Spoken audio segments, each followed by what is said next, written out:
जय श्री श्याम भक्तों, गाथा सुनने से पहले मेरे चैनल को सब्सक्राइब और लाइक करें। खाटू श्याम जी के अनोखे और अद्वितीय चमत्कार की कहानी राजस्थान के शेखावाटी क्षेत्र में स्थित खाटू धाम बाबा श्याम का दिव्य स्थान है, जहां प्रतिवर्ष लाखों भक्त अपनी मन्नतें लेकर आते हैं। बाबा श्याम, जिन्हें महाभारत काल के महान योद्धा बर्बरीक के रूप में भी जाना जाता है, उनके चमत्कारों की कहानियां भक्तों के विश्वास का प्रतीक हैं। एक ऐसी ही अद्भुत कहानी सुनाते हैं जिसने बाबा श्याम जी की महिमा को चारों ओर फैलाया। कहानी गरीब किसान और बाबा श्याम का चमत्कार। यह कहानी राजस्थान के एक छोटे से गांव में रहने वाले रामलाल नामक गरीब किसान की है। रामलाल बहुत ही ईमानदार और मेहनती व्यक्ति था, लेकिन भाग्य ने उसका साथ नहीं दिया। हर साल उसकी फसल खराब हो जाती थी और उस पर कर्ज बढ़ता जा रहा था। एक दिन रामलाल ने सोचा कि अब जीवन में कोई उम्मीद नहीं बची है। रामलाल के पड़ोसी ने उसे खाटू श्याम जी के बारे में बताया।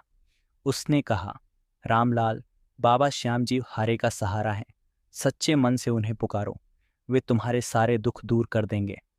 रामलाल को उम्मीद की एक किरण मिली। उसने अपने टूटे फूटे बैलगाड़ी में बैठकर खाटू धाम की यात्रा शुरू की। यात्रा के दौरान उसने बाबा का नाम लेते हुए यह संकल्प किया, हे बाबा श्याम, अगर मेरी जिंदगी में चमत्कार हुआ और मेरा कर्ज उतर गया तो मैं आपके चरणों में 11 निशान चढ़ाऊंगा। खाटू धाम की यात्रा और बाबा के दर्शन। खाटू धाम पहुंचने के बाद रामलाल ने बाबा श्याम जी के मंदिर में दर्शन किए। जब वह मंदिर के पवित्र कुंड में स्नान कर रहा था तो उसे अंदर से अजीब सी शांति महसूस हुई। उसने बाबा के समक्ष हाथ जोड़कर अपने दिल की बात रखी और अपनी पूरी कहानी सुनाई। उसने कहा, हे बाबा, मेरे पास न धन है न फसल, मेरे बच्चों को खाना तक नहीं मिल रहा, कृपया मेरी सहायता करें। दर्शन के बाद जब रामलाल अपने गांव लौट रहा था तो रास्ते में उसे एक अजनबी व्यक्ति मिला।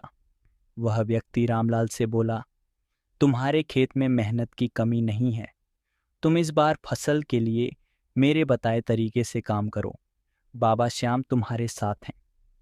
रामलाल ने उस व्यक्ति की बात मान ली और गांव लौटकर खेत में नए तरीके से मेहनत करने लगा। फसल का चमत्कार अगले कुछ महीनों में जो हुआ, उसने पूरे गांव को चौंका दिया। रामलाल की फसल इस बार इतनी अच्छी हुई कि उसने न केवल अपना कर्ज चुका दिया, बल्कि अन्य गरीब किसानों की भी मदद की। उसके खेत में फसल इतनी अधिक थी कि लोग इसे देखकर हैरान रह गए। रामलाल ने तुरंत खाटू धाम जाकर बाबा श्याम के चरणों में 11 निशान चढ़ाए और अपनी मन्नत पूरी की। बाबा का साक्षात दर्शन। खाटू धाम में निशान चढ़ाने के बाद रामलाल ने बाबा श्याम के प्रति अपनी कृतज्ञता प्रकट की। उसी रात उसे स्वप्न में बाबा श्याम के दर्शन हुए। बाबा ने उससे कहा, तुम्हारी सच्ची भक्ति और मेहनत ने तुम्हें यह सफलता दिलाई है। जो सच्चे दिल से मेरी शरण में आता है, मैं उसके सारे दुख हर लेता हूँ। रामलाल का जीवन बदल गया। इस चमत्कार के बाद रामलाल का जीवन पूरी तरह बदल गया। वह बाबा श्याम का परम भक्त बन गया और अपने गांव में बाबा के नाम से एक छोटा सा मंदिर बनवाया। उसने यह प्रण लिया कि वह हर साल बाबा के दरबार में जाएगा और उनकी महिमा का गुणगान करेगा। कहानी से शिक्षा। बाबा श्याम जी की यह कहानी हमें सिखाती है कि जब इंसान सच्चे मन से भगवान को पुकारता है और अपने जीवन में मेहनत करता है तो ईश्वर उसकी हर समस्या का समाधान कर देते हैं। बाबा श्याम सच में हारे का सहारा हैं और उनकी कृपा से असंभव भी संभव हो जाता है। जय श्री श्याम, हारे का सहारा, बाबा श्याम हमारा।